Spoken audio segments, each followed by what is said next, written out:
না তিনি পদত্যাগ করেছেন এবং তিনি বিদেশ চলে গেছেন। তো কিছুদিন আগে আওয়ামী লীগ সাধারণ সম্পাদক ওবায়দুল কাদের বলেছিলেন যে যে ওবায়দুল কাদের বলেছিলেন যে শ্রীলঙ্কার মতো পরিস্থিতি তৈরি করার ষড়যন্ত্র হয়েছিল। তবে আজকে শ্রীলঙ্কার মতো পরিস্থিতি হয়েছে কিনা সেটি আসলে বলতে পারছি না। তবে মানুষ রাস্তায় নেমে এসেছে।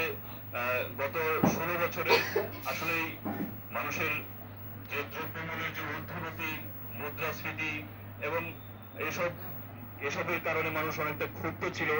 ছাত্রদের এই কোটা বিরোধী আন্দোলন শুরু থেকেই মানুষ একটি প্ল্যাটফর্ম হিসেবে নিয়েছে এবং ক্ষুব্ধ মানুষ তাদের যে প্রতিক্রিয়া সেটিতে দেখিয়েছে এবং তারা অংশ নিয়েছে। তারা রাস্তায় বুক পেতে দিয়েছে গলির মুখে, তারা শহীদ হয়েছে, তারা মৃত্যুবরণ করেছেন এই এই এই দেশটাকে পরিবর্তন করার জন্য, এই ব্যবস্থাকে পরিবর্তন করার জন্য। আজকে সেটি আপনার হতে চলেছে এবং আপনারা দেখতে পাচ্ছেন যে বাংলা মোটর থেকে আমি বাংলা মোটরের অবস্থা আমি দীর্ঘক্ষণ ধরে কথা বলছি, কিন্তু মিছিলের আমি শুরুটাও দেখিনি এবং শেষও দেখতে পাচ্ছি না।